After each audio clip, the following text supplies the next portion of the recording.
नमस्ते, सिद्धांत नाम है मेरा और द ललन टॉप की जो यात्रा है यूपी यात्रा वो इस समय आ चुकी है गोरखपुर जनपद में। गोरखपुर में हम आ चुके हैं रामगढ़ ताल पे। रामगढ़ ताल यानी गोरखपुर शहर के बीचों बीच बसी हुई एक झील है और पीछे वहाँ पे ये फव्वारा और light and sound and water show चल रहा है। पीछे बड़ी सी झील है। रात में वहाँ पे नौकाटन टाइप की कुछ व्यवस्था वगैरह भी सब है। अब इन सब चीज़ों के आसपास कुछ लोग जुट गए हैं। गपशप का टाइम भी हो गया है, लोग बातचीत करने के लिए आ गए हैं। कुछ लोग रिपीटिटिव भी हैं, जैसे ये भाई साहब ये रिपीट मार रहे हैं। दिन भर एक बार बतिया चुके हैं, दूसरा राउंड रिपीट मारने आए हैं, है ना। शादी में होता था यार, एक आध पंगत दोबारा बैठ जाते थे लोग। हाँ, पंगत वाला पता नहीं सिस्टम कहाँ पे है, लेकिन शाम को टहलते दोबारा ही बैठ गए पंगत में, है। तो रिपीट मार रहे हैं तो हो सकता है बात जो कहेंगे कह चुके होंगे, लेकिन वैल्यू एडिशन की बात होगी। कुछ और भी लोग आए हैं जो गाड़ी वाड़ी देख के, लावा लश्कर देख के जुट गए हैं, उनसे भी बातचीत करेंगे। तो सबसे पहले बातचीत में हम बातचीत करेंगे कि गोरखपुर में क्या हुआ है, कितना हुआ है और गोरखपुर को किस किस चीज़ की ज़रूरत है ना। ये थोड़ा बड़ा फैक्टर होता है किसी भी चुनाव में। आपका विधायक कोई भी चुनकर आए, ये तय करना ज़रूरी है कि पहले करना क्या है। विधायक जो चुनकर आएगा उसको पिछला कितना काम सुधारना है और आगे क्या क्या लेकर आना है। आपसे बातचीत शुरू करें, कोई दिक्कत? क्या नाम है आपका? आराम से तार देखे। सिद्धार्थ नाम है मेरा। सिद्धार्थ, क्या करते हैं आप? मैं बीटेक किया है सिविल इंजीनियरिंग से। मैं भी प्रिपरेशन बीटेक जी। कहाँ से? मैंने गलगोटिया कॉलेज से बीटेक किया है, नोएडा से जी। क्या लग रहा है गोरखपुर में क्या ज़रूरत है, क्या हुआ है, क्या नहीं हुआ है? अगर आपको अपने विधायकों का रिपोर्ट कार्ड देना हो, यहाँ के लोगों का रिपोर्ट कार्ड देना हो, प्रशासकों का, तो आप क्या देंगे, कैसे देंगे? गोरखपुर में तो काफ़ी बढ़िया काम हुआ है। सबसे बड़ी समस्या यहाँ पे स्वास्थ्य सेवा में थी।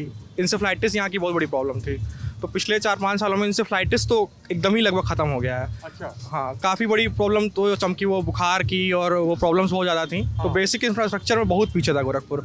लगभग 10 जिलों का भार है गोरखपुर के ऊपर। ईस्टर्न यूपी में लगभग सारे हेल्थ आप देखेंगे, पूरे इतने हॉस्पिटल हैं यहाँ पे, सब चीज़ें यहीं पे होती हैं। मोस्टली नेपाल और वेस्ट का बिहार सब यहीं डिपेंडेंट था। उस वजह से बहुत ज़्यादा बोझ था और एम्स खुलने के बाद वो भी समस्या शायद समाधान हो जाए उस चीज़ का भी। तो एम्स तो बहुत बड़ी उपलब्धि है और तैयार भी हो गया है बन के। तो अब आगे देखना होगा कि कितना अच्छा चलता है, क्या होता है। वैसे बहुत बड़ी प्रॉब्लम तो सिर्फ ये स्वास्थ्य सेवाओं में है। बेसिक इंफ्रास्ट्रक्चर में भी काफ़ी काम हुआ है शहर में। अच्छा। हाँ, नाले बहुत दिक्कत थी, जल जमाव की बहुत बड़ी दिक्कत थी यहाँ पे। मोहल्लों में बहुत जल जमाव तो लोग बताते हैं कि बारिश के दिनों में अभी भी कुछ मोहल्लों में होता ही है। हाँ, क्योंकि लो लाइंग एरियाज हैं तो बहुत ज़्यादा यहाँ पे पानी लगता है। अच्छा। तो लेकिन शायद सारे गोरखपुर में सभी जिलों सब जितने भी मोहल्ले हैं सभी के नालों को कनेक्ट किया जा रहा है। तो उसके बाद ये उम्मीद की जा रही है कि नाला अगले साल से शायद सब कुछ ठीक हो जाएगा। तेज़ी से काम हो रहा है, तो शायद ये उम्मीद की जा रही है कि अगले साल से पानी ना लगे। लेकिन अभी भी वाटर लॉगिंग बहुत बड़ी प्रॉब्लम है यहाँ पे बरसात के समय में, और उसकी वजह से आने वाले मच्छर, उसकी वजह से आने वाली बीमारियाँ, वो अभी भी प्रॉब्लम है यहाँ पे। तो उसके लिए देखने वाली बात होगी कि कितना आगे होता है। वो भी सड़कों का चौड़ीकरण भी हो रहा है अभी काफ़ी तेज़ी से। तो बाहर तो रिंग रोड ऐसा है क्या कि सीएम सिटी होने का लाभ मिल रहा है? सीएम सिटी होने का बहुत ज़्यादा, देखिए सीएम सिटी होने का इतना लाभ मिल रहा है हम लोगों को। जैसे पहले हम ही लोग आते थे। क्या आपका? कौशलेंद्र नाथ तिवारी करते हैं कौशलन? विद्यार्थी हूँ गोरखपुर विश्वविद्यालय का और अखिल भारतीय विद्यार्थी परिषद से जुड़ा हुआ हूँ, कार्यकर्ता हूँ। जुड़े हुए हैं? जी। अरे गजब। हाँ, बताइए। तो भैया इसी जगह पे हम लोग आते थे नौका विहार पे पहले 2017 के पहले। तो एक लोगों के पूरे शहर के माइंडसेट में करता था कि यहाँ हत्याएं होती हैं, डकैती होती है, चैन स्नैचिंग होती है, और यहाँ होता भी था। तमाम लोग हम लोग आते थे सुबह हम लोग छोटे थे जब पढ़ने आते थे विश्वविद्यालय, टहलने के बाद इधर आते थे, पता चलता था किसी की गाड़ी इधर कूदी हुई है, पता चला किसी की हत्या करके लाशें तैर रही हैं। मतलब एकदम इस जगह का, जिस जगह पे आप खड़े हैं, हम लोग यहाँ खड़े हैं, ये जगह मतलब एक नर्क के जैसा था। लोग आने से डरते थे। और अब देखिए 2017 के बाद से काफ़ी सुधार हुए हैं और हम लोग आते हैं, पूरा शहर आज यहाँ करके टहल रहा है। हाँ, ऐसा बिल्कुल भी नहीं है जैसा बोल रहे हैं भैया। ये एक सेलेक्टिव बायस है इस चीज़ के लिए। तो क्राइम में ऐसा कुछ, अब ये सारी स्टैट्स आपको भी पता है, क्राइम स्टैट्स क्या होते हैं, कितने हैं, क्या नहीं है। थोड़ा बहुत कुछ कमी हुई होगी, लेकिन ऐसा नहीं बोल सकते हैं आप कि सब चीज़ ही ठीक हो गया है। बहुत दिक्कतें अभी भी हैं। चोरी छिनौती, आप पेपर उठा के देख लीजिए आज के न्यूज़पेपर में, कल के न्यूज़पेपर में कल ही गोली चली है अभी गोरखपुर में। तो ऐसा भी नहीं है कि गोलियां नहीं चल रही हैं, लोगों के ऊपर अटैक नहीं हो रहा है, ऐसा तो बिल्कुल नहीं है कि सब कुछ ठीक ही है। लेकिन हाँ, क्योंकि आप एज अ अवेयर सिटीजन देखेंगे तो यहाँ के लोगों को जो बेसिक इंफ्रास्ट्रक्चर की मेन दिक्कत थी, लोगों की 2-3 समस्याएं जो होती हैं, सड़क, नाला, बिजली। अब सड़क भी बन रही है, बिजली भी मिल रही है और नाला भी बन के तैयार हो रहा है, तो वाटर लॉगिंग भी कम हो रही है। तो इस वजह से जो लोगों की बेसिक एक्सपेक्टेशंस थी, आपका सिद्धार्थ कहना है कि लॉ एंड ऑर्डर को लेकर एक बेसिक एक बायस है इनका। काफी, हाँ, bias ठीक है, क्या वो आप क्या बोलेंगे? देखिए, मैं स्पेसिफिक जगह की बात कर रहा था कि इस जगह पे ये भी शायद अगर यहाँ आते होंगे तो देखे होंगे कि ये जगह आने लायक नहीं था, लेकिन 2017 के बाद से काफ़ी सुधार हुए इस जगह पे लेकर के। और अब गोरखपुर में 5 विश्वविद्यालय हैं, प्राइवेट और गवर्नमेंट मिला करके। तो इस तरह से एक शिक्षा के क्षेत्र में हुआ, अभी एक आयुष विश्वविद्यालय बन रहा है, गुरु गोरखनाथ चिकित्सा विश्वविद्यालय बना, मदन मोहन मालवीय विश्वविद्यालय है, गोरखपुर विश्वविद्यालय में कई लैंग्वेज शुरू हो गए हैं। तो ये सभी सरकार के आने के बाद से हम लोग को काफ़ी लाभ मिला है। और कुछ कमियाँ भी हैं। लॉ एंड ऑर्डर वाली बात ये कर रहे हैं जो, हाँ। उस पर क्या कहेंगे? तो लॉ एंड ऑर्डर वाली बात है कि किसी भी व्यवस्था को चलाने के लिए प्रशासन को मजबूत होना जरूरी है।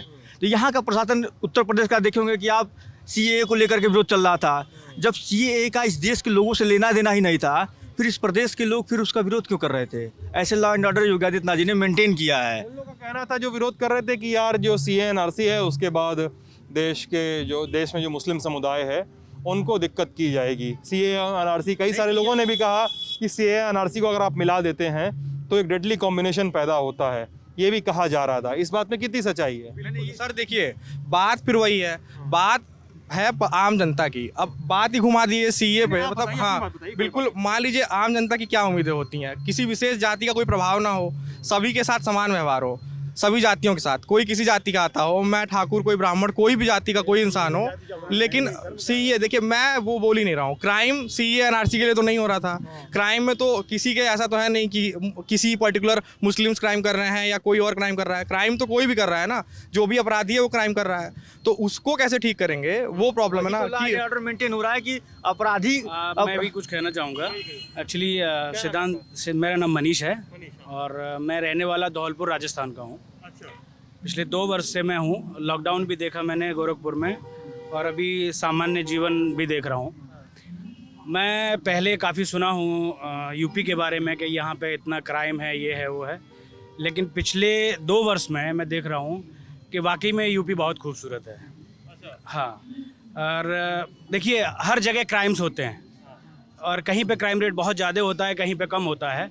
जो पहले सुनते थे कि बाहुबली और वो टाइप का कुछ हमने वेब सीरीज़ वगैरह भी देखी थी, तो उनमें जो दिखाया गया था वैसा कुछ भी यहाँ पे मुझे अभी तक देखने को नहीं मिला है। और जहाँ भी जाओ, जिधर भी जाओ, सब लोग योगी जी की तारीफ़ करते हैं कि ऐसा मुख्यमंत्री फिर से मिले। तो मैं तो यही कहूँगा कि वाकई में यूपी अच्छा है। परसेप्शन ना बनाएं, आएँ, देखें, जज करें, तब अपना जजमेंट दें। अच्छा जी। अच्छा, लॉ एंड ऑर्डर की बात होती है तो मुझे 1-2 महीने पहले एक घटना याद आती है, जहाँ पे एक यहाँ के होटल में जो यहाँ से बहुत ज़्यादा दूर नहीं है, हाँ बहुत दूर नहीं, एक होटल, वहाँ पे एक कारोबारी कानपुर से आता है, मनीष गुप्ता, उसकी पुलिस द्वारा कथित रूप से हत्या कर दी जाती है। ये लॉ एंड ऑर्डर पर क्या कहना है आपका? कौन बात करेगा? मैं कहूँगा इसमें लॉ एंड ऑर्डर की ऐसी बात है कि पर्टिकुलर्स की बात छोड़ दिया जाए तो मैं पिछले 2 साल से मैं देख रहा हूँ, आज तक किसी ने किसी प्रकार का मुझे तो प्रताड़ित नहीं किया। गोरखपुर में भी घूमता हूँ, पूर्वांचल के कई जिलों में मैं घूमता हूँ। तो मैंने देखा है कि आज तक किसी प्रकार का मुझे तो कोई भी प्रताड़ना नहीं मिली। कहीं पे भी किसी से भी बात करिए, किसी भी मुद्दे पे आप बात करिए, यहाँ का जो मेल जोल का और जो सद्भाव की जो भावना लोगों के अंदर है, मुझे तो अच्छी लगी है। हाँ, कुछ ऐसा हुआ था जो मनीष गुप्ता जी के साथ में जो अनहित हुआ, जो गलत हुआ उनके परिवार के साथ में, उनके साथ में, ऐसा स्थिति कहीं पर भी किसी भी स्टेट में, किसी भी गवर्नमेंट में नहीं होनी चाहिए। उसकी मैं कड़े शब्दों में निंदा करता हूँ। क्या बोलना है आपको, बताइए।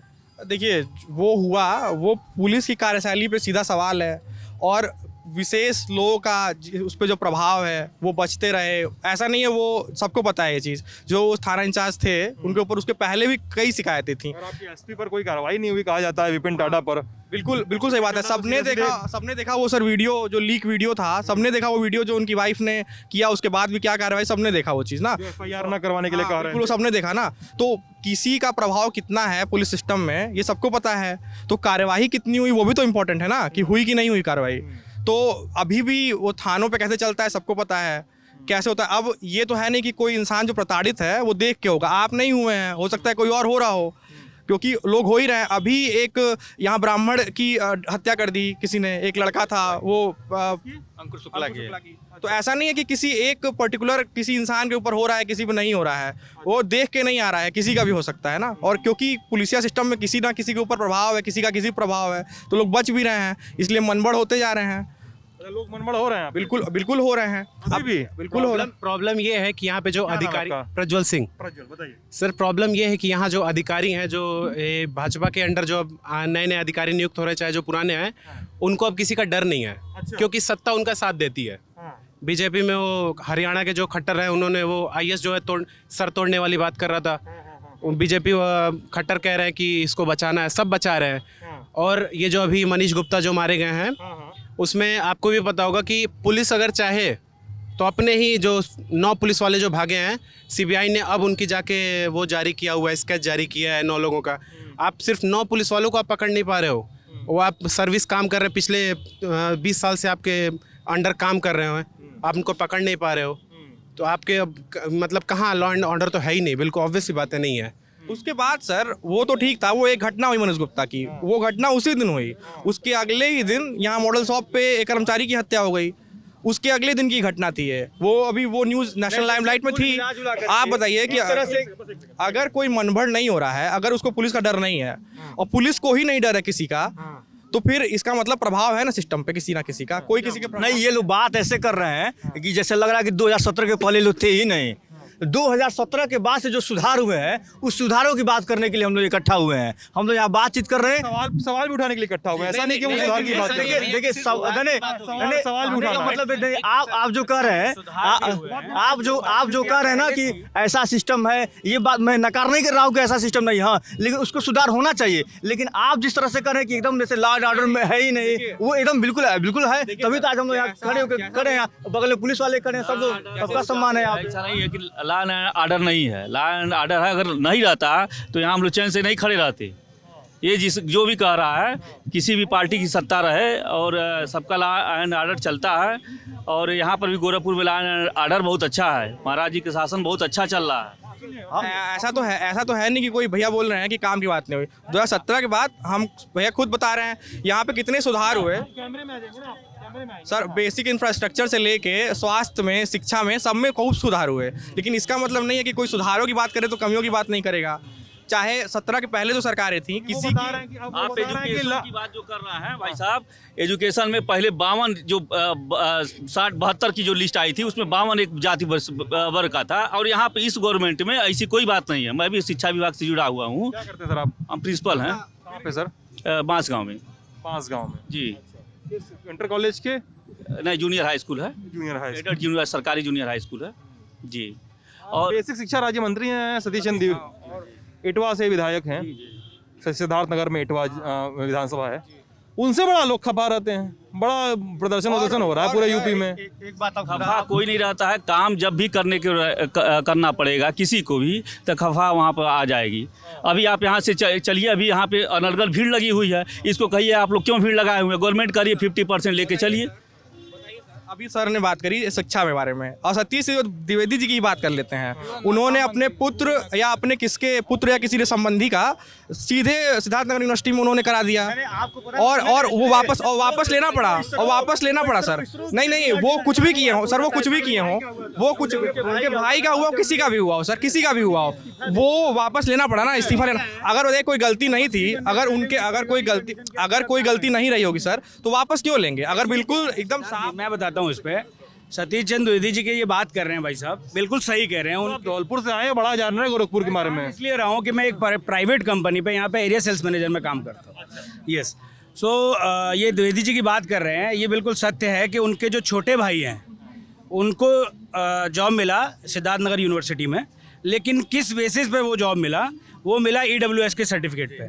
और उनकी वास्तविक घर की स्थिति क्या है वो हमको पहले जान लेनी चाहिए। क्या है बताइए? उनके घर की स्थिति बताते हैं। उनके छोटे भाई उस कैटेगरी में आ रहे थे, उस दायरे में EWS के में आ रहे थे। सुन लीजिए आप। तो इस वजह से उनको जॉब दिया गया। लेकिन जब नहीं झगड़ा नहीं हो रहा है, लेकिन जब उन्होंने देखा कि इसको लेकर के अनर्गल रूमर पैदा किया जा रहा है, नैरेटिव पैदा किया जा रहा है कि गलत हो रहा है, द्विवेदी जी ने गलत किया, तो उन्होंने अपने भाई से इस्तीफा भी दिलवा दिया। ये भी है। पहले नहीं पता कर पाए कि भाई गलत कर रहा है, फिर भाई ने गलत कहाँ किया, वो जो ईडब्ल्यूएस के दायरे में आ रहे थे तो उन्होंने नौकरी पाया।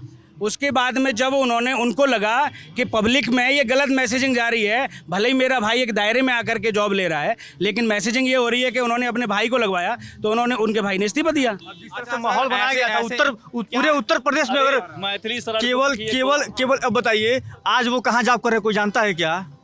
नहीं, यही चर्चा होती है जब एक नेता। अच्छा ये बताइए सर कि यूपीएससी की परीक्षाएं होती हैं सर, ओम बिरला की लड़की ने निकाला, किसी ने सवाल किया? भरोसा है ना उसके ऊपर, भरोसा है ना उसके ऊपर, तभी नहीं ना किया। अगर बिल्कुल सही तरीके से इनकी परीक्षा सब कुछ हुआ था, इंटरव्यू सब ठीक था, बढ़िया था, तो कोई ज़रूरत ही नहीं पड़ती इस्तीफा लेने की।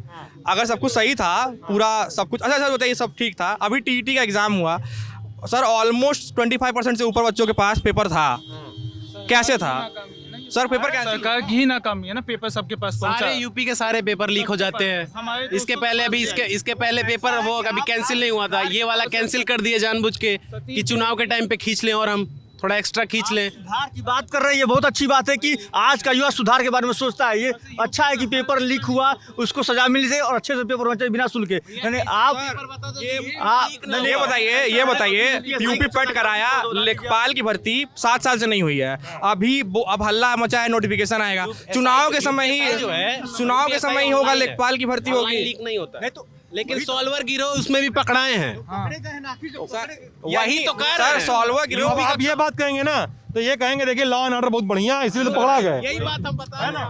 नहीं तो आखिर वास्तविकता है कि आप इसी शहर में 5 साल पहले हर डॉक्टरों को 4 सिक्योरिटी गार्ड लेके चलना पड़ता था। हर शहर में हर इस गोरखपुर में हर डॉक्टरों को 4 सिक्योरिटी गार्ड गनर लेके चलना पड़ता था। भैया रंगदारी हर हफ्ते में एक डॉक्टरों की मृत्यु हो जाती थी। हाँ, किसी को गोली मार दिया जाता था, कहीं किसी को गोली मार दिया जाता था, किसी को किडनैप कर लिया जाता था, रंगदारी वसूला जाता था। 2017 के बाद रोज पेपर के पेज नंबर 3 पे किसी न किसी ठेकेदार की, किसी डॉक्टर की या किसी बड़े व्यवसायी की हत्या की खबर आती थी। रोज यही भाई साहब भी पढ़ते थे, हम भी पढ़ते थे। और आज जब तीसरी खबर खोलते हैं तो पता चलता है कि यहाँ विद्यालय का निर्माण हो रहा है। यहाँ अच्छा ये बताइए सर, इस वाटर बाउंड्री में क्यों फंसते हैं? एक तरफ आप अस्पताल बन रहा है, स्कूल बन रहा है तो अच्छी बात है, इस वाटर बाउंड्री में क्यों फंस रहे हैं? एक तरफ अपराध हो रहा है तो स्कूल बना देंगे, अपराध नहीं रोकेंगे, ये तो कोई बात नहीं होती ना। आप स्कूल बनाइए, स्वास्थ्य। ये लोग तो बोल रहे हैं कि यहाँ पे डॉक्टर ये तो बता रहे हैं कि भाई ये तो बता रहे हैं कि डॉक्टर पहले गनर लेकर चलते थे। ऐसा तो हम कहीं ऐसा डॉक्टर नहीं देखे हैं कि जो गनर लेके चल रहे हो। यही वो जगह है। अच्छा सर अभी नहीं हो रहा है, ये गारंटी लेते हैं सर, हम आपको न्यूज़पेपर खोल के दिखा दें, पिछले आप 1 महीने का न्यूज़ उठाइए, ऐसा कोई दिन नहीं होगा जिस दिन कोई अटेम्प्ट टू मर्डर ना हुआ हो। अभी कल ही गोली चली है, पेपर उठाइए आप पढ़िए, कल ही गोली चली है। अगर नहीं होता है ऐसा, 1 महीने से रोज खोल रहा हूँ, हत्या दिख रही है। जरा आप बताइए, एक मिनट रुको, पिछले 3 दिन की हत्या का बताइए कहाँ क्या हुई, आपने बता गोली चली है। नहीं फिर वही बात है, आप कार्रवाई नहीं हुई है, तो हत्या हो जाएगी। कार्रवाई नहीं हुई दूसरी पे, कार्रवाई नहीं हुई है होना और पुलिस का डर होना दो अलग बातें हैं ना। आप लोग आराम से चला रहे हैं गोली, अगर और देखिए दूसरी चीज की डेवलपमेंट तो हो रहा है, बहुत बढ़िया डेवलपमेंट हो रहा है और पूरे पूर्वांचल में डेवलपमेंट हो रहा है, ये तो कोई बात नहीं बोल रहा। आप देख लीजिए यही 4 लेन बन गया है, पूरा डेवलप हुआ है। डेवलपमेंट इंफ्रास्ट्रक्चर डेवलप करने का मतलब ये नहीं है कि ह्यूमन इंडेक्स डेवलप हो रहा है। लोगों की आप बात करिए, लोगों की आमदनी घटी है, पेट्रोल के दाम पे आप बात करेंगे नहीं, क्योंकि 100 अरे भाई हम किसी और सरकार से क्यों पूछे यार? अभी भाजपा की सरकार है, मुझे भाजपा से पूछना है, मुझे नहीं पूछना कि 70 साल पहले क्या था, मुझे अभी पूछना है। अभी जो ये मंत्री हैं, जो चीफ मिनिस्टर हैं, मुझे उनसे पूछना है। 120 रुपये पेट्रोल आप कर दो और 5 रुपये राहत दे दो, बड़ी बड़ी हेडलाइन अक्षरों में छप जाएगा कि राहत मिल गई पेट्रोल से। और चुनाव के पहले ऐसे क्यों होता है? आप नहीं, 1 मिनट, आप हमेशा कहते हो कि वो जो पेट्रोल है हमारे अंडर में नहीं है, वो मार्केट के हिसाब से फ्लक्चुएट करता है, ठीक? तो जिस ये पुडुचेरी में चुनाव होने वाला था, वहाँ 5 महीने दाम बढ़ा ही नहीं। क्यों? आपके अंडर है तभी तो आप कर रहे हो ऐसा। आप उस चीज़ को, अरे यार इसको बात सुन लो पहले, आप इस चीज़ को डिनाई क्यों करते हो कि पेट्रोल जो है हमारे अंडर नहीं है, मार्केट के अंडर है? आप इसको डिनाई क्यों करते हो? इसको आप जीएसटी में ले आओ, पेट्रोल को करो 28%, मैक्सिमम 28%। डिनाई कर लखनऊ की मीटिंग हुई थी जीएसटी की, किस दिन गवर्नमेंट में बोला था कि जीएसटी में नहीं लाना है? पश्चिम बंगाल की गवर्नमेंट ने बोला था नहीं जीएसटी में हम नहीं आने देंगे। लखनऊ की मीटिंग हुई थी जीएसटी की अभी 1 महीने पहले। उसमें हाँ वो एक स्टेट है, ठीक है, और अगर आप बिल पारित कर दोगे ना तो अराउंड 50% जो तीन तरीके के अमेंडमेंट होते हैं, अगर वो आप पारित कर दोगे तो 50% से ज़्यादा स्टेट अगर हाँ कह देते हैं और 50% से ज़्यादा स्टेट में आपकी सरकार है तो अगर हाँ कर देते हो तो आ जाएगा जीएसटी में। आप यहाँ सरकार पेट्रोल में जीएसटी के दायरे में लाने की बात है तो जीएसटी काउंसिल होती है एक देश की। जीएसटी काउंसिल में सारे देशों के सारे प्रदेशों के फाइनेंस सेक्रेटरी होते हैं उसमें मेंबर, और उसमें जो होता है पोलिंग होती है, वोटिंग होती है, कितने राज्यों ने वोट किया पेट्रोल को जीएसटी में लाने के दायरे के। अब आप इसको इस हिसाब से लगाइए, अगर भाजपा कांग्रेस करना है, भाजपा सपा करना है तो हिसाब ये लगाइए कि देश में कितने राज्यों में बीजेपी की सरकार है या बीजेपी समर्थित सरकार है, और ये देखिए जीएसटी काउंसिल में उन्होंने कितनी वोटिंग की। जीएसटी काउंसिल में पेट्रोल को जीएसटी में लाने के अगेंस्ट गैर बीजेपी शासित राज्यों ने तो वोट किया ही, बीजेपी शासित राज्यों ने भी किया है। हाँ किया है, ठीक है। क्यों हम भी समर्थक हैं इस सरकार के, लेकिन पेट्रोल से हम भी पीड़ित हो रहे हैं। पेट्रोल महंगा हो रहा है, मेरे ऊपर भी दिक्कत हो रहा है, लेकिन उसमें क्या करा जा सकता है। कोई गवर्नमेंट आ जाएगी तो 20 रुपए नहीं कम कर सकती है। कांग्रेस ही आ जाएगी 20 रुपए, वो 70 नहीं आ जाएगा, 70 नहीं आ जाएगा वो। मतलब हम लोग पेट्रोल का दाम बढ़ता देखे हैं, लेकिन 70 का 100 थोड़े होता देखे 21 साल में। मुद्दा ये है, ये गवर्नमेंट चल भी जा रही है तो वो 70 पे नहीं आ जाएगा, वो मेंटेन रहेगा वो 90। और फिर उसके बाद वैक्सीन लगा के 2014 के बाद से 13 लाख करोड़ ये पेट्रोल पे कमाई है टैक्स सेंट्रल गवर्नमेंट। सर अपने जिन्होंने जितना एम बोला था, जितना गोल सेट था, उसको ही सरपास कर गए 50,000 करोड़ से ऊपर, उसी को सरपास कर गए जितना इन्होंने एम लगाया था। तो अच्छा बताइए, आप एक तरफ बोलेंगे वैक्सीन फ्री दे रहे हैं, दूसरी तरफ आप ये भी आपके ही मिनिस्टर्स बोल रहे हैं कि हम वैक्सीन फ्री में नहीं लगाएंगे अगर हम नहीं लेंगे टैक्स। तो आज आप अच्छी सड़क पे चल रहे हैं, पूरे भारतवर्ष में सबसे ज्यादा एक्सप्रेस बनाने वाला प्रदेश उत्तर प्रदेश है, तो कहाँ से होगा?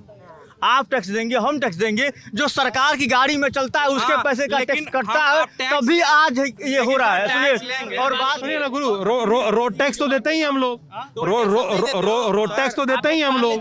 आप टैक्स दे रहे हो। आप सुनो मेरी बात, सुनो आप सुनो मेरी बात सुन लो। अभी तक बोले तब सुन मिली। हाँ बताइए। आप टैक्स की बात कर रहे हैं, राजस्थान में स्टेट टैक्स भी लगता है, जाएंगे तो आप रोने लगेंगे वहाँ पे, आपको नहीं पता है।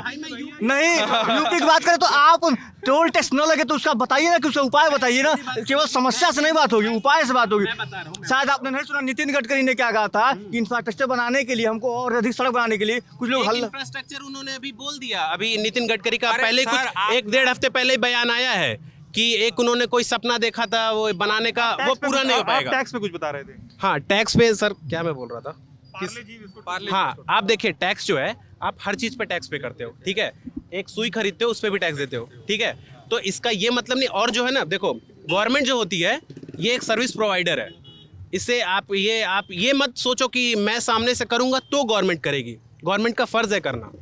आपने वोट दिया, गवर्नमेंट बनाया, उसका फर्ज है कि आपको अच्छी सड़कें दे, अच्छा हेल्थ दे, सब चीज़ें दे, ठीक है। हेल्थ आपको दिख गया होगा कि सेकंड वेव में क्या हुआ कोरोना के साथ में, ठीक है। आपके घर में कोई हो सकता है, भगवान ना करे ऐसा कभी हो, बट आपके घर में कोई ऐसा नहीं हुआ होगा कि बेड के लिए मारामारी हुई होगी। मेरे जानने में बहुत लोग को ही है। सर सुनिए इसी तरह पर्सनल रेफरेंस से बात न करें। मैं बताऊं आपको, मैं अपना एनजीओ से रन किया था सर। मैं खुद सेकंड वेव में यहीं पे था। ऐसी डिस्ट्रेस कॉल आती थी ना कि भैया बात कर रहे हैं, ऐसी डिस्ट्रेस कॉल आती थी, और सरकार के फोन करने के बावजूद, बड़े बड़े अधिकारियों को फोन कर, सारे नंबर नहीं काम करते थे। यहीं गोरखपुर में सर 50 से ऊपर सिलेंडर हमने बांटे सर। एक भी जगह पे ना अधिकारियों के नंबर काम करते थे। हॉस्पिटल में भर्ती कराने के लिए आपको फोन कराना पड़ेगा किसी से। हम भी एक संस्था से ही काम करते थे। कौन सी संस्था है? युवा इंडिया। युवा इंडिया, हाँ। अच्छा। तो उसमें जब भी हम लोग कोरोना के समय निकलते थे तो कोई भी अधिकारी जब भी फोन किया जाता था, ऑक्सीजन हुआ, बेड हुआ, सब वो फोन भी उठाता था, हर काम करता था वो। ग्राउंड रियलिटी आपको भी पता होगी। बयान दे रहे हैं, बस ये लोग रटा बयान देंगे। हम लोग झेले हैं सर, हम लोग हर जगह लाइन लगाए, हर चीज के लिए लाइन लगाए। वैक्सीनेशन के लिए भी लाइन सुबह से शाम हो जाती है। अच्छा में सर ऐसी लाइन लगे थे सर, रात से लोग लाके लगते थे 200-300 मीटर लंबी। ऐसे बता रहे हैं कि लंबी लाइनें लगी थी, तो अरे भाई समस्या आएगी तभी तो लाइन लगाए। तभी तो आपदा आई, तो सरकार आपदा प्रबंधन में हर हॉस्पिटल में ऑक्सीजन प्लांट लगाई, हर जिले में ऑक्सीजन प्लांट लगाई। ये कर रहे हैं। नहीं, ये बात ये समस्या थी यूपी में, तो हमें ऑस्ट्रेलिया के सांसद ने योगी जी को किराए पे क्यों मांगा था? क्या हुआ? ऑस्ट्रेलिया के सांसद ने योगी जी को बोला था कि आप आके मेरे यहाँ पे आप देख लीजिए, क्योंकि सर कहाँ छपा है? सर ये पेपर में हमने देखा है, दिखाओ। सर हमने देखा है। क्यों तुमसे बात करते करते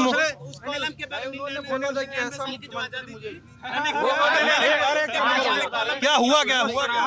हुआ क्या था? पूरी बात बताओ। उन्होंने जब योगी जी के सर इतना हो रहा, मैनेजमेंट को सराहा था, कह रहा था कि इतना उत्तर प्रदेश को कंट्रोल करके रखा है क्योंकि इतना जनसंख्या है, इतना सराहा था कि कहता इतना बोला था कि आप मेरे यहाँ पे आ जाओ, अगर हो एक सेकंड भैया, हम देखिए, हम सुनिए एक बात, हम आपसे बात है, मैं इस समय 11th क्लास में पढ़ता हूँ, हाँ, और मेरी एज अभी प्रेजेंट टाइम में मेरी एज 16 ईयर है।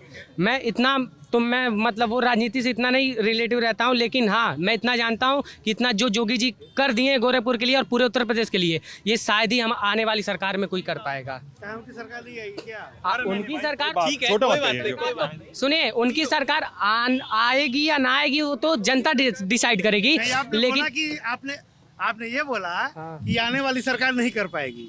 आने वाली सरकार है भाजपा की, मैंने बात नहीं करी है।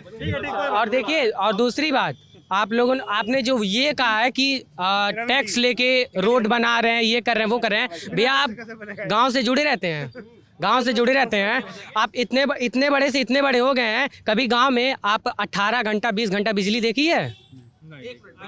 बताइए। आपका? मेरा नाम अमन मिश्रा है। किस क्लास में आप? मैं 11th में हूँ। 11th में। मैं इस बार 10th प्रमोट हुआ हूँ। प्रमोट हुआ हूँ। मेरा 65% नंबर, इससे मैं दुखी हूँ कि मुझे प्रमोट किया गया है, क्योंकि मैं सर पूरा कोशिश अगर करता तो मैं और अच्छा नंबर ला सकता था। इसके लिए मैंने वो तो मान लीजिए कोरोना का दिन था कि सर पेपर नहीं हुआ, लेकिन अब इसका दोष अगर हम अमन की बात पे, मतलब मैं एक बात कह दूं कि अमन, मुझे भी नहीं पता था, ये मेरी भी कमी है। अमन ने जो कहा कि ऑस्ट्रेलियन सांसद वाली बात, तो क्रेग केली उनका नाम है, उन्होंने ट्विटर पे लिखा था इफ़ यू कैन हेल्प, तो योगी आदित्यनाथ को तो हेल्प, ऐसी बात उन्होंने ट्विटर पे लिखी थी। क्रेग केली नाम था उनका, ठीक है। ऑस्ट्रेलियन के एमपी ने मदद मांगी, लेकिन यार हम लोग तो ऑस्ट्रेलियन नहीं हैं, हम लोग तो इस प्रदेश के निवासी हैं। और कोविड के समय अमन, मैं भी मतलब डिस्ट्रेस कॉल हैंडल करता था। मेरी टीम के कई सारे लोग उस समय कोविड से पीड़ित थे। मैं सुबह 7 बजे से लेकर रात को 10 बजे तक काम करना, ये खबरें करना, ये सब दुनिया भर का, और लगातार इसको बेड नहीं मिल रहा है, उसको ऑक्सीजन नहीं मिल रहा है, उसको वो जो क्या दवा होती थी रेमडेसिविर नहीं मिल रही है, तो कोई प्लेटलेट नहीं मिल रहा है। तो मुझे याद है कि मैं रोज़ कम से कम इस तरह 5 से 10 काम करता था। मैं ये नहीं कर रहा हूँ कि मैं बहुत बड़ा काम करता था, मैं इसलिए कर रहा था क्योंकि मुझे लगता था कि ये काम मेरी जगह सरकार को करना चाहिए था। कोरोना टाइम में सर मुझे खुद एक बार कोरोना हुआ था, हाँ मुझे खुद, और मैं एक बार, मैं ये मतलब मैं वो नहीं कर रहा हूँ, मैं खुद एक बार पैरासीटामोल के लिए तरस गया था इसी गोरखपुर में। ऐसी बात नहीं है, लेकिन सर ये जो मतलब ये लोग कह रहे हैं कि वही बात है ना, वो तो मान लीजिए प्राकृतिक आपदा थी ना, प्राकृतिक, ऐसा तो नहीं है कि कोई आखिर भैया ऐसा तो नहीं था कि सर योगी जी ला के यहीं जोक दिए थे, चाहे मोदी जी यहीं ला के जोक दिए थे, वो तो मान लीजिए प्राकृतिक आपदा थी, उसमें सर कोशिश सारे लोग किए। महाराष्ट्र में भाजपा की सरकार नहीं थी, क्या हाल हुआ था वहाँ सब लोग जान रहे हैं, जान रहे कि नहीं? महाराष्ट्र के बारे में ये भी कहा जाता है कि उनके पास ऑक्सीजन प्लांट भी था अपना, वहाँ पे ऑक्सीजन की किल्लत नहीं हो रही थी, ये भी कहा जा रहा है। स्टेट थे वो सरप्लस में थे। अच्छा सर, वो ऑक्सीजन के सरप्लस में थे सर।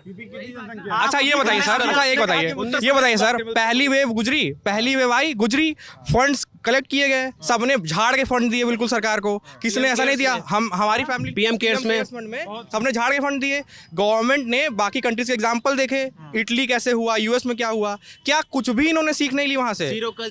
सब देखा था सर। लोग बोल रहे हैं कि वंस इन अ सेंचुरी होता है क्राइसिस थी, ठीक है, थी once in a century crisis, लेकिन एक वेव गुजर गई, दूसरी वेव में आप कुछ नहीं सीखे पहली वेव से। आप इलेक्शन बढ़िया कराए एकदम, क्या तैयारी की है सर? आपको पता था ना कि यूपी का कैसा इंफ्रास्ट्रक्चर चुनाव हो ही रहे थे पूरे सर, आपको पता होगा सर, स्टैट्स उठा के देखिए कितने प्रधान मरे। 700 से ज्यादा टीचर्स मर गए, फिर भी उस उन्होंने समझ में नहीं आया कि इलेक्शंस मतलब बिहार के इलेक्शंस उसी में लगे पड़े हैं। मोदी जी मोदी जी बंगाल में रैलियां कर रहे हैं, दीदी ओ दीदी कर रहे हैं। केरल में भी हुआ था, तब वो बताइए उनकी जिम्मेदारी नहीं तमिलनाडु में भी हुआ था। वो एक पब्लिक वो हैं, पब्लिक अथॉरिटी है, पब्लिक फिगर है वो। उनको बचा के रखना चाहिए ना, क्यों घूम घूम के कर रहे थे। टीचर मरे हैं यूपी में, ये बात बहुत पुरानी है। 700 टीचर्स की मृत्यु का आंकड़ा सामने आता है। कि कहा जाता है कि पंचायत चुनाव मुख्यमंत्री जी ने अगर करवाया नहीं होता तो ये दिन नहीं देखना पड़ता। मुआवजा भी नहीं मिला। कोरोना जो आया वो अचानक आने वाली एक आपदा थी। ठीक, पहला वेव आके ख़त्म हुआ, दूसरा वेव आया, सरकारें इतना नहीं सोची थी कि इतनी जल्दी आ जाएगी। ठीक, भैया इतना डाटा नहीं था कि इतनी जल्दी आ जाएगी, तुरंत आ जाएगी। बनाई गई कमेटी थी, उस कमेटी ने रिकमेंड किया था कि ये लहर जो है ये मई जून में अपने पीक पर पहुंचेगी। उस कमेटी की या तो आपने उस कमेटी को बनाया नहीं था, अगर आपने बनाया था। इतनी जनसंख्या भारत की भैया, जनसंख्या मालूम है आपको कितनी है? रिकॉर्डेड आंकड़ा 10 साल पुराना है, अभी का नहीं है। सुनिए,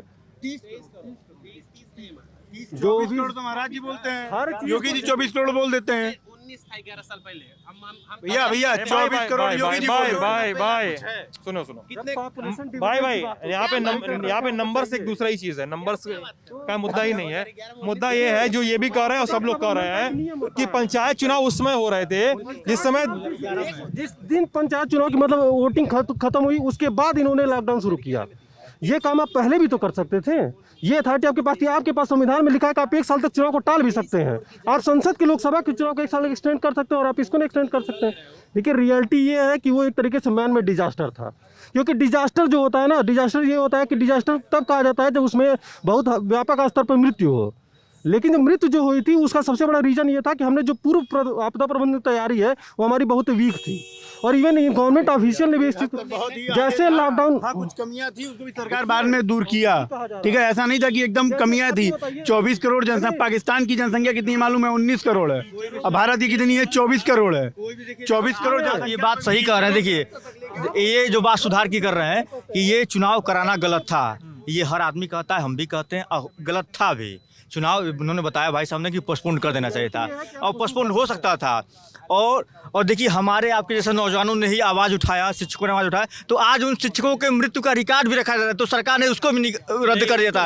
और नहीं सुनिए बता रहे हैं। और हमारी आपकी आवाज़ सुन करके सरकार ने रिकॉर्ड बनाया और मुआवजा भी देने की बात की। तो ये अच्छा है कि लोकतंत्र में सुधार की बात हो रही है। ये बिल्कुल अच्छा है भाई साहब ने। बहुत बड़ी होती है, रिकॉर्ड भी नहीं बनाया गया। यही तो इसीलिए तो आज हम लोग इकट्ठा हुए कि आपके माध्यम से उस सरकार तक आवाज़ पहुँचाए, और आवाज़ पहुँची तभी आज उनका रिकॉर्ड भी है और उनको मुआवजा भी मिल रहा है। सर, चुनाव जब होता है तो उसकी तैयारियां की जाती है। राघवेंद्र, चुनाव होता है तो उसकी तैयारियां की जाती है। टीचरों की ड्यूटी लगा दी गई चुनाव में। क्या उनकी वैक्सीन लगी थी? उनको वैक्सीन नहीं लगी थी।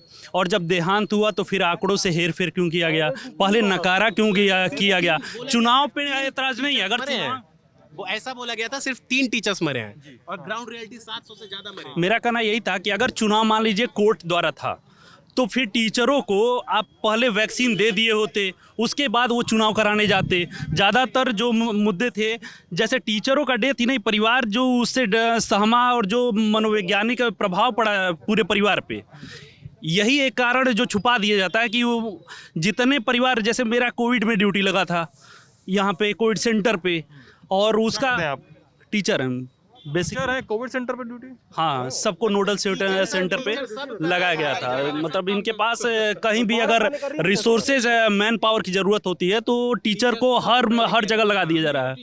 रैलियों में लगा दिया जाएगा, अगर भीड़ नहीं हो रही है तो रैलियों में झोंक दिया जाता है। तो ये अभी जितने गैर शैक्षणिक का जो भी गैर शैक्षणिक काम है वो सभी टीचरों से ले लिए जाते हैं। तो उसमें बस यही था कि आप कोविड सेंटर पे जा रहे हैं, वहाँ पे आप भले ही मास्क उसको लगा रहे हैं, लेकिन एक फियर जो फैक्टर था और परिवार में कि आप दूर रहना है, अपना से एक साइकोलॉजिकल था अपने ऊपर और परिवार में भी, उसको भी इग्नोर किया गया। टीचरों का इसको श्रेय भी नहीं दिया गया।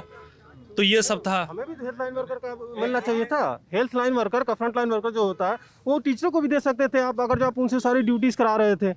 लेकिन ये चीज़ें कुछ नहीं कर। देखिए रियलिटी है, बात है कि बिहार में चुनाव पोस्टपोन करके अभी चुनाव हुए हैं, किसी की कोविड से मौत नहीं हुई है। अभी बिहार में जो पंचायत चुनाव हुए, प्रधानी चुनाव हुए, हाँ, तो इसका करेंगे, जब आप टेस्टिंग नहीं करेंगे और डेथ होगा तो आप ऐसे ही करेंगे। मेरे पास बीआरडी मुझे कोरोना हुआ था, बीआरडी मेडिकल कॉलेज में मेरा टेस्ट हुआ, सुबह नेगेटिव आया, शाम को पॉजिटिव वो रिपोर्ट हो गई, फिर दूसरे दिन नेगेटिव हो गई। आरटीपीसीआर का कभी रिपोर्ट आया ही नहीं। अच्छा, ऐसे आरटीपीसीआर का कभी रिपोर्ट मेरा आया ही नहीं। ऐसे कैसे हुआ? पता नहीं, अब चेंज हो रहा था बार बार, पता नहीं कैसे। एंटीजन मेरा 3 बार, एक बार पॉजिटिव नेगेटिव पॉजिटिव हुआ। अच्छा, सुबह पॉजिटिव, ये ऐसी टेस्टिंग हुई थी ये सेकंड वेव में कोरोना की। ये तो यहाँ के सांसद जी के साथ भी हुआ था, उनका एक जगह प्राइवेट में शायद पॉजिटिव आया था, एक जगह किशन के साथ नहीं, ये पहले जो थे शायद ये शिव प्रताप शुक्ला जी, शायद कोई था भाजपा के साथ में भी वही थे। सांसद का बात कर रहे हैं ना? हाँ, जो राज्यसभा के सांसद नहीं रह चुके हैं यहाँ से, ऋषि प्रताप शुक्ला जी, हाँ, उन्हीं के साथ शायद हुआ था। और वो 2 जगह मतलब उनको चेक कराया था। ठीक है, गणेश शंकर थे क्या? मतलब गणेश शंकर जी, मतलब कोई था बड़ा नेता, बहुत बड़े नेता है वो। उनके साथ की कहानी है कि एक ही दिन में उनके 2 रिपोर्ट आई थी, दोनों पॉजिटिव निगेटिव थी। गड़बड़ हो रहा है क्या? नहीं, ये तो कुछ हुआ है, कुछ ऐसा हुआ है, लगभग सबके साथ हुआ है। मिनिमम जैसे कि वो तो डॉक्टरों की चेकिंग के ऊपर होता है, कौन डॉक्टर कैसा कर रहा है, या फिर उनका मतलब उनका वक्त कैसा है, मतलब किस एंगल से वो कर रहे हैं, सही कर रहे हैं कि लापरवाही से कर रहे हैं। ये काफी लोगों के साथ हुआ है। सही से नहीं ले रहे थे तो रिपोर्ट नहीं आ रहा था, स्वैब सही से नहीं ले रहे थे। ये भी एक बड़ा रीजन मैंने सुना है जी। उनकी गड़बड़ी है जो प्यून। एक चीज हम कहना चाहेंगे कि हर कोई अच्छा काम भी करता है, हर कोई बुरा काम भी करता है, दोनों चीजें होती हैं। बस लोगों से एक चीज मेरा ये आह्वान है कि जब आप ऊपर के जो नेता लोग हैं, वो कभी ऊपर वाले नेता जिनको पता उनको कुछ नहीं छूते हैं। ठीक है, जैसे पीसीएस में भ्रष्टाचार इतने बड़े स्तर पर हुआ, उस नाम पर मोदी जी भी वोट मांगे। पीसीएस में, यूपी पीसीएस में 2015 का भ्रष्टाचार, और उसके पहले भी बहुत सारे भ्रष्टाचार हुए, लोग कहते हैं। लेकिन जब चुनाव आता है, आप अगले दिन न्यूज़पेपर पढ़िएगा, वहाँ सीबीआई का कैंप लगता है। लेकिन जैसे ही चुनाव खत्म होता है, वैसे ही सीबीआई कैंप फट जाता है, किसी के ऊपर कोई कार्रवाई नहीं।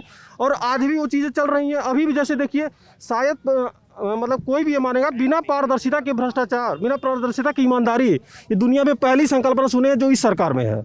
क्योंकि कोई भी नंबर अब डिस्क्लोज नहीं किया जाता वहाँ पे। जैसे स्केलिंग हटाया गया कि नहीं, सुप्रीम कोर्ट में केस चल रहा है, सारी चीज़ें वहाँ दिक्कतें हो रही हैं, लेकिन कुछ भी डिस्क्लोज नहीं हो रहा है। गड़बड़ी किसकी है यहाँ पे? गड़बड़ी किसकी है भाई? अब लोग भाई सो कॉल्ड ईमानदार लोग हैं, कोई कुछ नहीं कह सकता है, लेकिन रियलिटी यही है कि अभी भी कोई नंबर डिस्क्लोज, पहले जब सपा सरकार जिसको मान लो सो कॉल्ड भ्रष्टाचारी हैं, बहुत सारे भ्रष्टाचार हुए भी हैं, पूर्ववर्ती सरकारों में भ्रष्टाचार हुए हैं, चाहे वर्तमान सरकार में क्या हो रहा है क्या नहीं हो रहा है, कोई देखने वाली इधर में कोई ऐसी चीज़ नहीं जो दिख नहीं रहा लोगों को। लेकिन वर्तमान में पारदर्शिता नाम की कोई चीज़ नहीं, किसी का नंबर नहीं, मतलब 3 साल हो गए हैं, मेंस का नंबर भी बता दिया, लेकिन प्रीलिम्स का नंबर नहीं बताया जा रहा है। योगी जी जो कर दें, खाता वही कुछ नहीं देना है, ये सिर्फ बोलना है पारदर्शिता, कोई डाटा नहीं देना है। ईमानदारी ये पहली बार हम देखे हैं, ये एकमात्र मतलब चीजें चल रही हैं।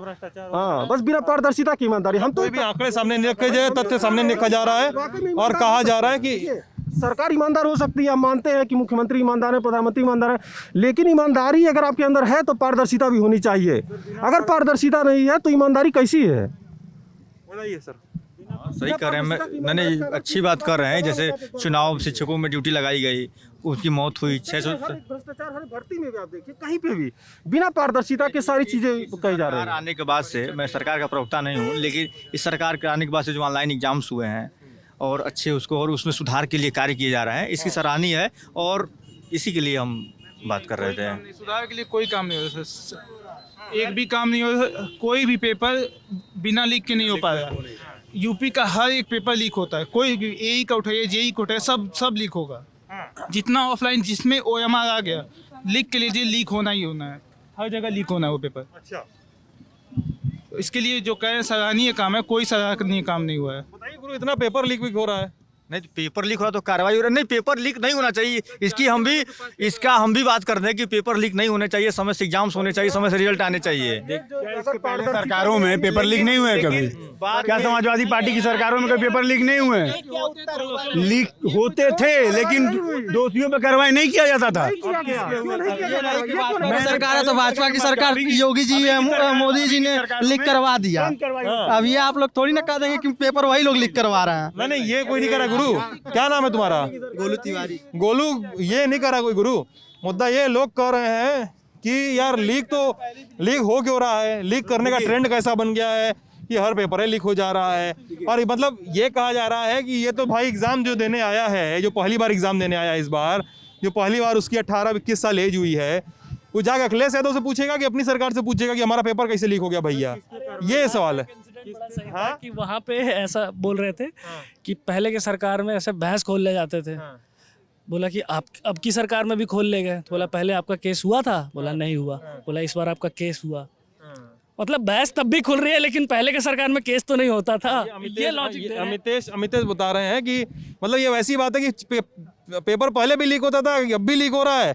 मतलब यार, मतलब मुद्दा तो वही है ना कि डिफरेंस तो कुछ भी नहीं है, लीक तो हर बार हो रहा है। करने के बाद खुलेआम घूमते थे, उन पे कोई कार्रवाई नहीं होती थी। जो मन बढ़ गया था कि महाराज जी की सरकार में जो भी पेपर लीक हो रहा है, उन दोषियों में जो कार्रवाई हो रहा है ना, वो कहीं आने वाले वक्त में पेपर लीक को रोकना। जिस हाल का है यूपी टेट अभी लीक करवाया गया सर। यूपी टेट अभी जो हाल में हुआ है वो लीक कराया गया है क्योंकि आचार संहिता का वेट किया जा रहा है कि शिक्षक भर्ती ना देना। पूछ रहे हैं कि कार्रवाई हुई कि नहीं, गिरफ्तारी हुई कि नहीं हुई।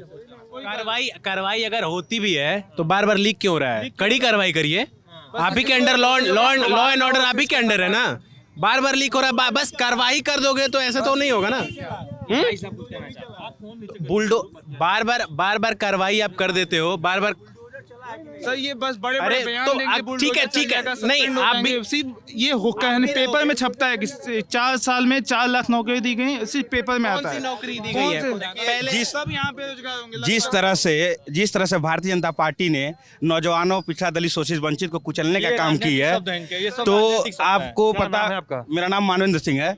पार्टी वार्टी से हैं क्या? नहीं, पार्टी विशेष नहीं है, लेकिन जो पार्टी देखिए जब मानवेंद्र जी पता है ऐसा होता। अरे सुन तो लीजिए, अरे सुन तो लीजिए गुरु पता है, मतलब मैंने इसलिए नहीं कहा कि आप पार्टी से, हमको दिक्कत थोड़े है, लेकिन ना पार्टी वाले बोलते ही एकदम गठीले तरीके से हैं। मेरा अभी 18 साल उम्र है। 18 साल उम्र है। 18 साल उम्र है जी, मेरा 18 साल उम्र है। सच बताइए, कोनो युवा मोर्चा कार्ड आपको दे देता हूँ। छात्र ऐसा कुछ? क्या सर? ऐसा कुछ छात्र संगठन ऐसा कुछ? हाँ, छात्र संगठन में हूँ। किसमें? लोहिया छात्र सभा में हूँ, कुशीनगर जिले से। देखिए मेरा राजनीतिक संगठन कुछ ऐसा नहीं, मैं ITM गीडस में पढ़ता हूँ, DFAR में करता हूँ। लेकिन जिस तरह से भारतीय जनता पार्टी नौजवानों को जिस तरह से त्रस्त की है, कुचलने का काम किया है, तो इस बार 22 के चुनाव नौजवान तैयार हो गया है इस भारतीय जनता पार्टी को मात देने के लिए। देखिए हमारे कप्तानगंज चीनी मिल कुशीनगर में लगभग 200 करोड़ किसानों का आज लगभग मतलब आय बाकी है। वहाँ पे आपको शायद पता होगा, जब किसान का बेटा या किसान के परिवार, किसी के परिवार में शादी होता है तो सारा आय किसान का कृषि पे टिका हुआ है। तो भारतीय जनता पार्टी ने कहीं कहीं किसानों को दमनात्मक तरीके से कुचलने का काम किया है। तो निश्चित रूप से हम इसलिए भी बोले ना कि तुम नेता बनना चाह रहे हो। नहीं, बिल्कुल बनना चाहता हूं, आप लोग का आशीर्वाद है, मैं बिल्कुल नेता बनूंगा। और मेरा दलित पिछड़ा शुभकामनाएं आपके लिए। देखिए जब दलित पिछड़ा की आवाज दबाई जाएगी, वंचित की आवाज दबाएगी, उस समय मानवेंद्र प्रताप यादव हमेशा समाज में अगुवा बन खड़ा रहेगा। भले मुझे मेरे ऊपर राष्ट्रपाल लीजिए, मेरे को फांसी चढ़ा दिया जाए, लेकिन मानवेंद्र का नाम जो है क्रांति से उत्पन्न हुआ, हमेशा क्रांति का में आगे जाने जाऊंगा। अरे कहाँ चले? हाँ जी, और पूछिए, बता रहा हूँ मैं। नहीं देखिए, अरे रुके जी, पूछिए। नेता का काम जवाब भी देना होता है। हाँ जी, बिल्कुल जवाब दे रहा हूँ। अब तो पहले हमको इसलिए पता चल गया नेता आप बनेंगे ना, क्योंकि आपने सहयोगी को बोल दिया कि वहाँ से मोबाइल से वो वीडियो बनाओ हमारा। बिल्कुल दिखा दो मितेश, मैं कुशीनगर जिले से हूँ। ये भैया बना रहे हैं मोबाइल से वीडियो, जो लाल कुर्ता, लाल टोपी वाले हैं। जी, तो इसलिए हमको याद भी हो गया कि आप यूनिवर्सिटी से हैं, मोबाइल से वीडियो बनाने। हाँ जी। तो कैसे ठीक होगा मामला? क्या मामला? कौन सी मामला? यूपी में यही आप बता रहे हैं कि अगर इतना अन्याय हो रहा है, हाँ, कैसे ठीक होगा गुरु? देखिए हमारे राष्ट्रीय अध्यक्ष माननीय अखिलेश यादव जी इस बार मुख्यमंत्री बनने जा रहे हैं।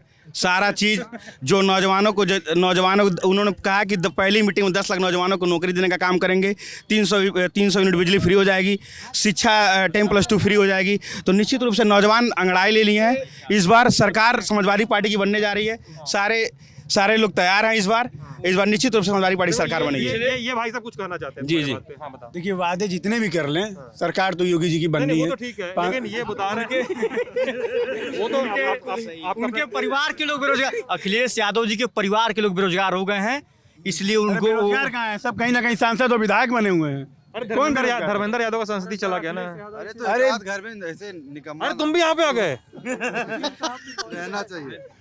उनके स्वयं के रोजगार परिवार के मतलब तुम भी यहाँ पे आके बोले, मतलब ये भाई हमारे साथ गोरखपुर यूनिवर्सिटी में बातचीत में थे तो वहाँ पे भी थे। उनके रोजगार और आय में कमी आई है, उसको बनाने के लिए, वो उसको बरकरार रखने के लिए, उसको पुनः स्थापित करने के लिए अखिलेश यादव जी झूठा प्रोपेगेंडा लेकर के पूरे प्रदेश में ये लोग लॉकडाउन में कहीं दिखाई दिए। ये लोग भी बता रहे थे, तुम कुशीनगर के रहने वाले हो ना, ये लोग बता रहे थे कि अभी 17 के पहले यहाँ पर कोई आता नहीं था, शाम को चेन वेन छिनौती हो जाता था, ऐसा लोग बता होता है। छिनौती नहीं होता था, वो पुराना वाला नौका विहार था, वहाँ पे दीवालों पे अश्लील नामे लिखे होते थे, फालतू फालतू चीज लिखी होती थी, और वो दारू पीने का और जुआ खेलने का अड्डा हो गया था। पुलिस वाले नहीं आते थे, और ये मुश्किल से 10 फीट की सड़क हुआ करती थी, और आए दिन एक्सीडेंट हुआ करते थे। ये तो शायद आपको पता होगा कि हमारे परम पूज्यनी महाराज जी यहाँ से लगभग चौथी 5वीं बार से सांसद रहे हैं, तो उन्हीं का लोकसभा क्षेत्र रहा है। तो दुर्भाग्य है कि यहाँ पे विकास नहीं हुआ, दुर्भाग्य है कि यहाँ का विकास नहीं हुआ। यहाँ सुनो भाई, अभी देखो हम तुमको पॉलिटिक्स सीख रहे हो अभी, इसलिए पॉलिटिक्स सीखने के लिए तुमको एक टिप्स दे रहे हैं, ठीक है। अभी तुम बताओगे मनीष गुप्ता मर्डर कांड जी जो यहाँ पे एक अस्पताल में हुआ था, बोलोगे कि यूपी के लॉ एंड ऑर्डर का देखिए ये हाल है योगी जी की सरकार में, ठीक है, यही बोलोगे। 17 के पहले अखिलेश जी की सरकार थी, तो लॉ एंड ऑर्डर किसके हाथ में हुआ? अखिलेश जी के। वही बात हो रही है, आप बताओ गुरु। क्या मैं बताऊं? नहीं, देखिए आप भी कहीं ना कहीं फंसाऊ क्वेश्चन पूछ रहे हैं। आपको शायद पता होगा कहीं नहीं, मीडिया भी हमारे मित्र आए हैं लाल टोपी लगा करके और बताना चाहते हैं कि इस लाल टोपी से सरकार बनाएंगे, लेकिन ऐसा कुछ है नहीं। दिन पहले व्यापारी सम्मेलन हुआ था लखनऊ में, अखिलेश यादव मंच से उतर के चले गए थे इन्हीं सब कारणों की वजह से कि एक तो आधी जानकारी है, ऊपर से बातें में गुस्सा हो जाना, और जो ये संघमित्रा मौर्य बदायूं में कार्यक्रम हुआ था तो वो स्पीच छोड़ के चली गई थी, तो इसका क्या मतलब? बीजेपी की सरकार नहीं बनेगी? कौन कहाँ से जा रहा है, क्या कर रहा है, वो नहीं, बात मुद्दों पे करते हैं ना। देखिए ये लोग, इन लोगों का नारा है कि भैया जी आ रहे हैं, या 22 में 22 किल, ठीक है, ये नारा है। भैया जी आ तो रहे हैं, है ना, लेकिन भैया जी अब लखनऊ से वापस अपने घर आ रहे हैं, सैफई जा रहे हैं, ठीक है। और बताओ 22 के लिए नहीं, आप 22 की सपना छोड़ दीजिए, आप 24 छोड़ दीजिए। सुनते बातचीत सुनते हैं। बताओ गुरु। केहू से नहीं खेल लड़ाइया है भैया, एक बार समाजवादी सरकार बनने जा रही है, कोई कुछ ही बता ले, क्योंकि नौजवान अंगड़ाई ले चुका है। हमारी ओर देखो, कैमरा में क्या देख रहे हो? हमारी ओर देखो। हाँ, जब आपको पता होगा कि हमारी ओर देखो यार, कैमरा आ जाएगा, कैमरा चिंता नहीं करो। कैमरा अभी आओगे, नेता बनोगे, कैमरा आएगा अपने से, ऐसे हटा के फोटो नहीं खींचा जाता किसी को, है? अरे नहीं यार, ये नहीं बोले। अरे हमारे मित्र भले कर रहे हैं, सपा सरकार आ रही है अभी। अच्छा सुनो गुरु, कुशीनगर से किसी बंदूक टिकट मिलेगा, अच्छा सुनो मानवेंद्र, गुरु यार पता है अखिलेश यादव जी ना अभी एक तो बयान दे दिए थे जिन्ना पे, और लोग उस पर बड़ा लपेटते हैं। मैं विशेष, हमको इस पे कुछ ज्ञान नहीं थी, हम कुछ बोल नहीं सकते हैं।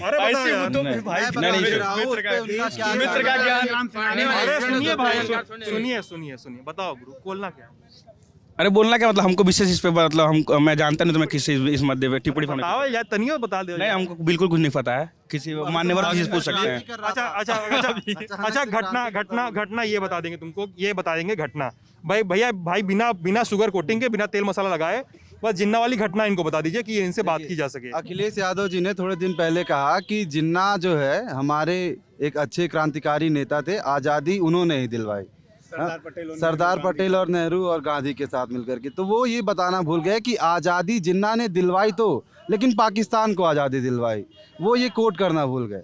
बस बात यही है। इस पे बीजेपी वाले लपेटते हैं थोड़ा अखिलेश जी को।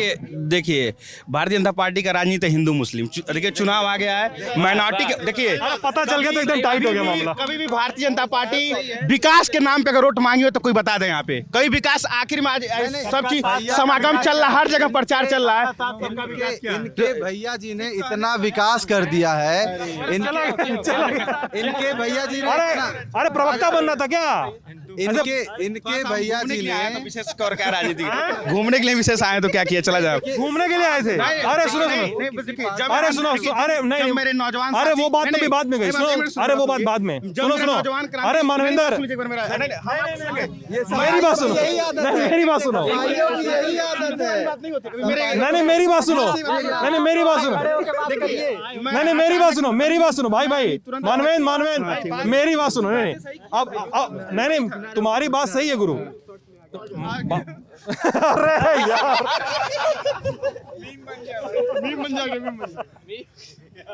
ये यहाँ से कोई बोल रहा है भाई, सही बोल रहा है, यूट्यूब शॉर्ट्स में आ गया। तो भाई बात ये हो रही है ना कि तुम बोले कि तुम घूमने आए थे, राजनीति से मतलब नहीं है। नहीं, राजनीति का मतलब नहीं है। जब नौजवान किसान दलित पिछड़ा वंचित शोषित दबाया जाएगा कांग्रेस में राजनीति शब्द करनी नहीं। देखिए अगर किसी नौजवान को अगर प्रताड़ित किया जाए, किसान की अगर हत्या कर मैं आवाज न उठाऊं, ऐसा थोड़ी सकता। प्रताड़ित किया जा रहा है, क्यों नहीं?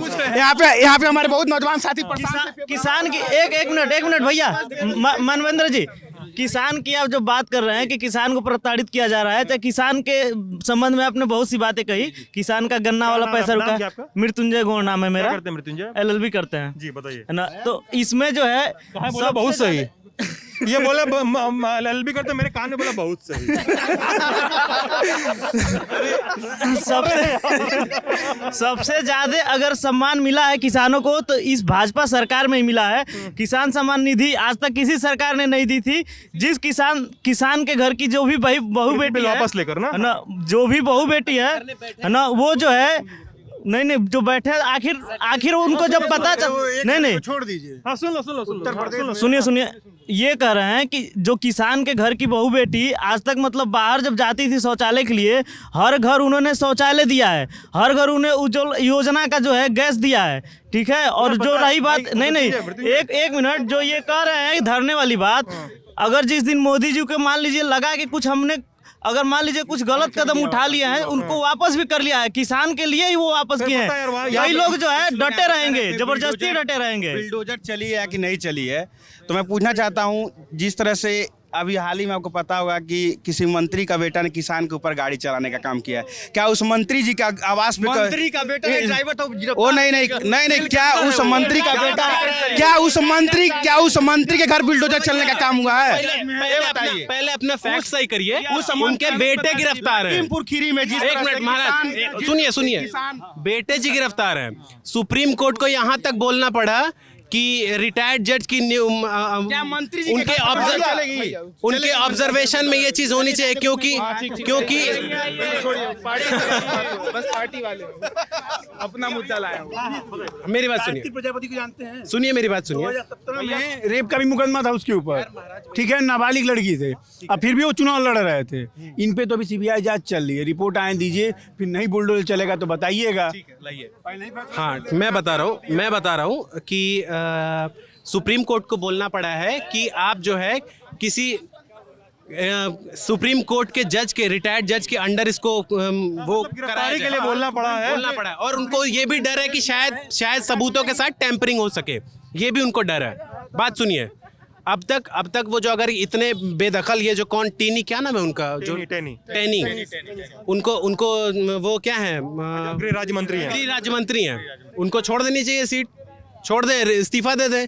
जिस चौड़ में वो जा रहे हैं गृह मंत्रालय में अमित शाह के दूसरे दिन, जिस नैतिकता के आधार पर उनको इस्तीफा दे देना चाहिए। अगर उनके पुत्र के ऊपर इतने संगीन आरोप लग रहे हैं तो उनको नैतिकता के आधार पर इस्तीफा दे देना चाहिए। मैं ये कहना था। जांच भी निष्पक्ष रहे, जांच पर कोई दबाव न हो। हम इनपे कहे कि आप चैन स्नैचिंग किए हैं तो आप जेल में हो जाइए, तो आरोप पे नहीं गिरफ्तारी होगी, ये बताइए। आरोप सिद्ध हो जाएगा तो नहीं वही कार्य इस्तीफा दे देगा। पुलिस को तो FIR करने में, FIR में इनको इनका FIR के बाद इनको अरेस्ट करने में इतना देर क्यों लग गया? देर लगा, लेकिन गिरफ्तार हुए। घर के सामने भाई सीरियसली बताओ, आप भी जानते हो सुप्रीम कोर्ट को सीरियसली बोलना पड़ा कि भाई अरेस्ट करवाओ, हाजिर हो जाइए। जिलाधिकारी जी मनीष गुप्ता वाले केस में वीडियो रिलीज हुआ था, जिलाधिकारी ने खुद क्या कहा था कि आप लोग करेंगे, चीजें फंसेंगे, मतलब चीजें रहती हैं, ठीक है। तो ये भैया हाल क्या देखिए, आज देखिए हमारा नीति आयोग ने 12 इंडेक्स जारी किए हैं। इन 12 इंडेक्स में पढ़िए 8 की स्थिति क्या है।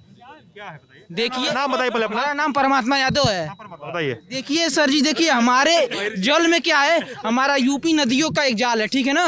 यहाँ पे यूपी का पानी में दूसरा स्थान है केवल। देखिए क्यों कहीं पानी की उपलब्धता नहीं है, ताकि हम रामगढ़ ताल में क्या। हाँ नहीं भैया, आप नीति आयोग, अपनी नीति आयोग की रिपोर्ट पढ़िए आप। क्या लिखा है, क्या लिखा है नीति आयोग की रिपोर्ट में? यूपी दूसरे स्थान पे स्वच्छ पानी उपलब्ध कराने का स्थान, बिहार के बाद दूसरे सबसे नीचे से, वो भी नीचे से है, क्योंकि हमको ऊपर से आना चाहिए, क्योंकि यहाँ सबसे ज्यादा पानी। जैसे भाई साहब ने कहा, तो मैं जैसे स्वास्थ्य मतलब चर्चा बात हो रही तो एक एक चर्चा, जैसे शिक्षा पे चर्चा पे बात करिए, स्वास्थ्य पे बात पे चर्चा।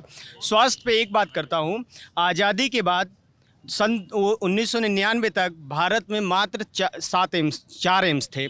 सुनेगा, अटल बिहारी वाजपेयी की सरकार आई, 1999 से लेकर 1904 में 6 एम्स बने, और सन 2014 से लेके 2021 तक 15 एम्स बन चुके हैं आज तक। मतलब आप ये अरे सुनिए बात कार्यरत है, कितने कार्यरत है? गोरखपुर कार्यरत है, मैं खुद गया हूँ ओपीडी में, आप भी गए होंगे, नहीं गए होंगे। नहीं, 1 मिनट। अच्छा एक मिनट भाई साहब प्लीज। और सरकारी काम नहीं। जब दिल्ली एम्स पहली बार खुला तो भी जिसकी भी बात है सुन लो पहले, सुन लो। कंटेंट की बात करें तो कंटेंट सुना कीजिए। अब अब ये ओपीडी पहले तो आप जाइए, हो रहा है। एक बात और कि जैसे अब बात आती है शिक्षा की, तो मैं आपको ग्राउंड में, तो स्वाभाविक सी बात है ना, एम्स कौन है यार।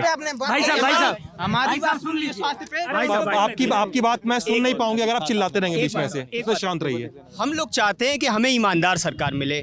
अच्छा, ईमानदारी कोई ऐसा नहीं कि इंस्ट्रूमेंट है, लगा के इनको बीपी नाप लिया, ईमानदारी का नंबर आ गया। ईमानदारी कैसे नापा जाता है? कौन कितने बड़े पद पे रहते हुए कितनी संपत्ति बनाया है। अखिलेश यादव एक बार मुख्यमंत्री बने, उनका संपत्ति देख लीजिए, नरेंद्र मोदी का संपत्ति देख लीजिए। नहीं, ईमानदारी का यही पैमाना है, कौन कितने बड़े पद पे रहते हुए। महाराज जी की संपत्ति देख लीजिए। संपत्ति बताइए भैया, भाई साहब ये बताइए।